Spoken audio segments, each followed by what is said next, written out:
शनि केतु और चंद्र कंजक्शन के लिए हम विचार कर रहे हैं और धनु लगन वालों के लिए चर्चा करेंगे इस वीडियो में थर्ड हाउस के लिए। तो थर्ड हाउस में कुछ इस प्रकार से आपको अपना ये कंजक्शन देखने को मिलेगा अपने चार्ट में। यहाँ शनि अपने स्वयं के ही घर में स्थित होंगे, जबकि केतु और चंद्रमा यहाँ स्थित होंगे। चंद्रमा आपके चार्ट में अष्टमेश होकर आपके थर्ड हाउस में आ रहे हैं। बेसिकली इस प्रकार का जो कंजक्शन है उससे जातक बहुत ज्यादा स्पष्टवादी हो सकता है, जातक परफेक्टली काम करने वाला हो सकता है। लेकिन अगर शनि वक्री हो जाएंगे तो लगभग प्रत्येक कार्य में आपकी मेहनत, आपका एफर्ट बहुत ही ज़्यादा लगने वाला है। ऐसी कंडीशन में जातक में साहस तो होगा, या उसमें मेहनत करने की क्षमता, या उसमें कहीं ना कहीं कोई भी बात को प्रभावी तरीके से बोलने की क्षमता होगी। लेकिन जातक की थोड़ी वाणी कटु हो सकती है, और शनि क्योंकि दूसरे घर के भी स्वामी हैं, ऐसे में फैमिली के साथ थोड़े बहुत मतभेद हों, भाइयों बहनों के साथ या रिलेटिव्स या पड़ोसियों के साथ थोड़े बहुत मतभेद हों, इस बात की संभावना काफ़ी प्रबल है। अब केतु यहाँ थर्ड हाउस की पूरी एनर्जी को अपने में समाहित कर रहे हैं। लेकिन अगर शनि मान लो आपका वक्री नहीं है यहाँ, तो कुछ हद तक आप अपनी मेहनत से, अपने हार्डवर्क से वो सब कुछ हासिल जरूर कर सकते हैं जो आप पाना चाहते हैं। शुरुआती फेज में आपके जीवन में बहुत ही ज़्यादा स्ट्रगल रह सकता है ऐसे कंजक्शन के होने की वजह से। अब क्योंकि चंद्रमा आपके अष्टमेश होकर यहाँ आ रहे हैं, तो आपके लिए गूढ़ रहस्यों को जानना, अष्टम भाव से संबंधित कार्य करना, या जीवन के जो जन्म और मरण के जो रहस्य हैं उनको जानना, रिसर्च वगैरह करना, ये सब आसान होने वाला है। लेकिन क्योंकि चंद्रमा अष्टमेश है, तो आपको अष्टम भाव में बैठे हुए प्लैनेट पे जरूर विचार करना चाहिए। अष्टम भाव में बैठा हुआ प्लैनेट आपकी मैरिड लाइफ पर भी प्रभाव डालेगा, आपके इन लॉज के साथ आपके रिलेशनशिप पर भी प्रभाव डालेगा। साथ ही साथ वो आपको अष्टम भाव से गेन जो होंगे उनकी स्थिति को प्रभावित करेगा। इस प्रकार से देखा जाए तो चंद्रमा काफी ज्यादा सॉफ्ट है यहाँ पे। और चंद्रमा कुछ खास आपके लिए यहाँ पॉजिटिव नहीं करने वाले, क्योंकि वो शनि और केतु दोनों ही क्रूर ग्रहों से प्रभावित हैं। और हालांकि चंद्रमा राहु से भी प्रभावित है। इस प्रकार का जो जातक होगा वास्तव में अच्छा लेखक बन सकता है, वो एक बहुत ही अच्छा शोधकर्ता या रिसर्चर बन सकता है। जातक कोई बहुत बड़ा आध्यात्मिक व्यक्ति हो सकता है अगर शनि वक्री हो केतु के साथ। जातक कोई बहुत बड़ा दार्शनिक व्यक्ति हो सकता है, और उसका जो कहीं ना कहीं लेकिन इमोशनल रूप से उसकी जो स्थिति होगी वो उतनी अच्छी नहीं होगी। जातक ऐसा जो होगा उनकी बातों में बहुत ज़्यादा प्रभाव होगा, उनकी बातों में बहुत ज़्यादा गहराई होगी, उनमें सोचने समझने की क्षमता बहुत ज़्यादा अच्छी होगी ऐसे जातकों में। लेकिन कहीं ना कहीं वो हो सकता है अपनी बात को प्रभावी ढंग से बोले अगर शनि वक्री नहीं है तो, और अपनी बात को बहुत प्रभावी तरीके से दूसरों के सामने रखें। ऐसे जातक अगर कोई भी प्रकार का बड़ा रिस्क लेंगे, कोई भी प्रकार का ऐसा निर्णय भी अगर लेंगे बिजनेस वगैरह करने को लेकर, या कोई भी ऐसा प्लान करेंगे जो कि उनका कोई भी गोल हो लाइफ में स्पेसिफिक, तो शनि अगर वक्री ना हो तभी आपको थोड़ी सफलता मिल सकती है। शनि आपके चार्ट में दूसरे घर के स्वामी होने की वजह से यहाँ पर और भी ज़्यादा इंपॉर्टेंट हो जाते हैं, क्योंकि शनि की जो स्थिति होगी उसका प्रभाव आपकी जो ओवरऑल लाइफ होगी, फैमिली के साथ जो आपके रिलेशंस होंगे, आपकी जो धन या जो संपत्ति की स्थिति होगी उस पर भी प्रभाव पड़ेगा। ऐसे केस में दूसरे घर में बैठे हुए प्लैनेट को जरूर विचार करिए। और क्योंकि दूसरे घर के बिल्कुल सामने यहाँ चंद्रमा का घर है, तो दूसरे घर में बैठा हुआ प्लैनेट आपके अष्टम भाव को जरूर ही प्रभावित करेगा। अष्टमेश आपके थर्ड हाउस में ही चले गए, लेकिन अष्टम भाव में बैठा हुआ प्लैनेट भी आपके दूसरे घर को अवश्य ही प्रभावित करेगा।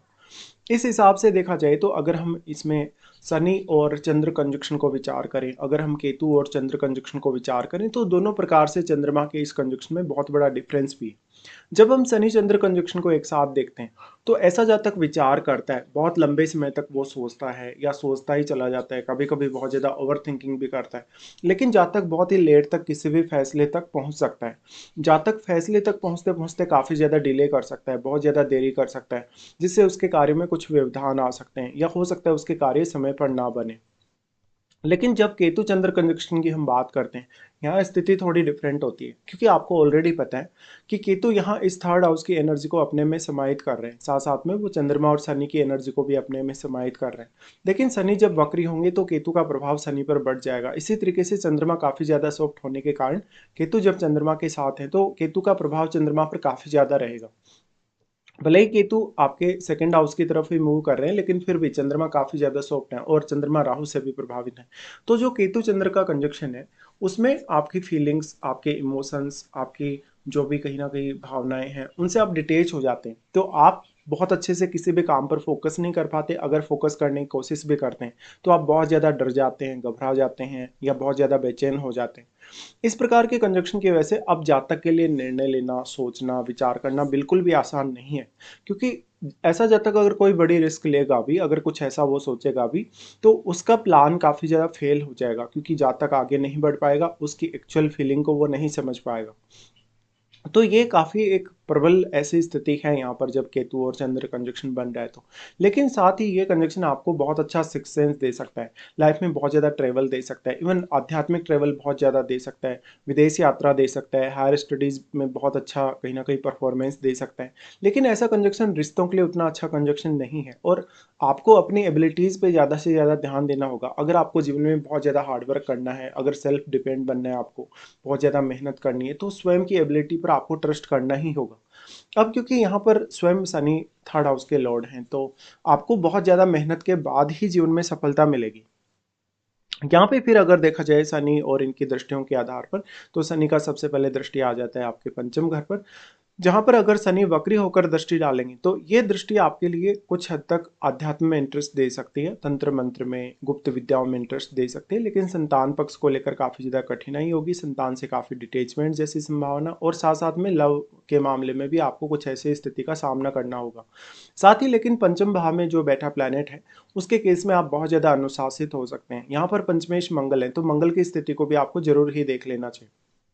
शनि का पंचम पर दृष्टि होने से आपकी एजुकेशन स्टार्टिंग में जो रही है उसमें काफ़ी व्यवधान रहे हो सकते हैं। आपको प्रत्येक निर्णय लेने के लिए बहुत ज़्यादा सोचना पड़ता होगा, या बहुत ही ज़्यादा डीपली विचार करना पड़ता होगा, और आपको ऐसा लग रहा है कि आपके जो भी प्लानिंग है, जो भी आपके कार्य हैं, उनमें काफ़ी बार व्यवधान आते हैं, और वो व्यवधान इस तरीके के होते हैं जहाँ पर आप कुछ अच्छे से प्लान नहीं कर पाते, बार बार आपके कार्यों में रुकावटें आती जाती हैं, और जो आपको बहुत ज़्यादा फ्रस्ट्रेट भी करती हैं।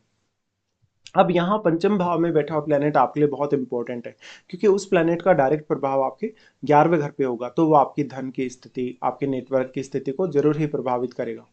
फिर यहाँ पे अगर देखा जाए तो शनि का प्रभाव आ जाता है नवम घर पर, बट ऑलरेडी नवम भाव में राहु स्थित होंगे। राहु स्थित होने के केस में नवम भाव को राहु काफी मल्टीप्लाई करेंगे, और यहाँ राहु के साथ कोई अन्य ग्रह स्थित हो सकता है, तो जो राहु के साथ अन्य ग्रह स्थित होगा उसकी भूमिका यहाँ काफी ज्यादा बढ़ जाएगी आपके नवम भाव के लिए। साथ ही लेकिन शनि का जो प्रभाव है, शनि अगर वक्री ना हो तभी वो ज़्यादा अच्छा प्रभाव डाल पाएंगे, और क्योंकि शनि स्वराशि में है, और अगर वक्री ना हो तो आप राहु से भी कुछ हद तक बेहतर रिजल्ट एक्सपेक्ट कर सकते हो। अब जो यहाँ पे शनि का प्रभाव है, शनि का प्रभाव क्योंकि यहाँ पर राहु ही ज़्यादा प्रभावी रहेंगे, सिर्फ आपको इतना देखना है कि क्योंकि राहु शनिवत ही चलते हैं, तो बस आपके शनि अगर वक्री नहीं है, अगर वो सामान्य स्थिति में बैठे हैं, तो निश्चित तौर पे राहु के लिए वो अच्छा है। फिर यहाँ राहु का स्वयं का दृष्टि है, और राहु के साथ बैठे हुए ग्रह का आपके थर्ड हाउस पे दृष्टि है। देखिए, राहु चंद्रमा को काफी ज्यादा प्रभावित कर पाएंगे, क्योंकि चंद्रमा काफी ज्यादा सॉफ्ट भी है, और किसी भी दूसरे ग्रह के प्रभाव से चंद्रमा सबसे ज्यादा और सबसे जल्दी प्रभावित होने वाले ग्रह हैं। ऐसे केस में राहु आपको कुछ हद तक इल्यूजन में डाल सकते हैं, बहुत ज्यादा भ्रम में डाल सकते हैं, जीवन के लिए बहुत ज्यादा बड़ी अपेक्षाएं दे सकते हैं। लेकिन जितना भी एनर्जी यहाँ राहु का आएगा आपके थर्ड हाउस में, वो सारा का सारा एनर्जी चंद्रमा यहाँ पर उससे प्रभावित होंगे, और केतु उस एनर्जी को अपने में समाहित कर लेंगे। लेकिन अब यहाँ सबसे बड़ा रोल होगा फिर राहु के साथ बैठे हुए ग्रह का। जो राहु के साथ बैठा ग्रह है, क्योंकि राहु की वजह से उसकी क्वालिटीज बहुत मल्टीप्लाई हुई हैं, वो ग्रह काफी मल्टीप्लाई हुआ, उसका कारकत्व काफी मल्टीप्लाई हुआ है, इसलिए वो ग्रह इतना ज्यादा सक्षम है कि वो इन तीनों को ही अपनी दृष्टि से प्रभावित कर पाएगा काफी ज्यादा। तो आपके इन तीनों ग्रहों का संबंध आपको राहु के साथ बैठे हुए ग्रह के साथ जरूर देखना चाहिए। फिर अगर देखा जाए तो यहाँ से फिर इनका शनि का जो दृष्टि है वो आपके 12th हाउस पे आ जाता है। अब जो 12th हाउस है आपका, देखिए वो स्कॉर्पियो साइन से रिप्रेजेंट होने वाला है, और स्कॉर्पियो साइन गुप्त रहस्यों को दर्शाता है, वो कहीं ना कहीं अकल्ट या इन सब को दर्शाता है, तंत्र मंत्र को दर्शाता है। ऐसे केस में अब आपकी लाइफ में वैराग्य की तरफ मुड़ने, आपके मोक्ष की तरफ जाने की संभावना काफी प्रबल होगी। अगर मान लो शनि ये दृष्टि आपकी वक्री होकर डाल रहे हो यहाँ पर, तब इस बात की संभावना काफी प्रबल है, और इससे आपकी मैरिड लाइफ डिस्टर्बेंस सामने आ सकता है। आपका अगर सप्तम भाव में कोई क्रूर ग्रह बैठा है, अगर सप्तमेश बुध भी अगर अच्छी स्थिति में नहीं है, तो आपके लिए ये पूर्ण रूप से वैराग्य की स्थिति बन सकती है। ये कंजक्शन फिर आपके सिक्स सेंस को काफी बढ़ा सकता है, आपको जीवन साथी के साथ बहुत ज्यादा डिटेचमेंट दे सकता है, इवन रिलेशनशिप में काफी सारे इश्यूज दे सकता है। लेकिन 12th हाउस पे इनकी दृष्टि का होना आपके सिक्स सेंस को फिर भी काफी मजबूत करेगा। आप कोई भी ध्यान साधना करेंगे, पूजा पाठ करेंगे, तो उसका रिजल्ट आपके बहुत जल्दी फेवर में होगा। इस हिसाब से ये कंजक्शन कुछ मामलों में आपके लिए सिर्फ फेवरेबल है, और कुछ मामलों में ऐसा हो सकता है जहां पर बेसिकली आप अगर इमोशनल होकर जीवन जीते हैं, अगर आप बहुत ज़्यादा प्रैक्टिकल नहीं हैं, बहुत ज़्यादा इमोशनल हैं, तो आपके लिए ऐसा कंजक्शन बहुत ज़्यादा फेवर नहीं करेगा। आपको यहाँ पर अगर कैरियर वाइज देखना है तो केतु से रिलेटेड फील्ड या कोई भी ऐसा मिस्टीरियस फील्ड जिसमें आपको रिसर्च करना है, अकल्ट से रिलेटेड कार्य करने हैं, या ज़्यादा से ज़्यादा इस प्रकार का कार्य जिसमें आपको लगातार सेम सेम काम को रिपीट करना पड़ता है, बहुत लंबे लंबे समय तक आपको रिसर्च जैसे कार्य करने होते हैं, उनमें आपको यहाँ सफलता जरूर मिल सकती है।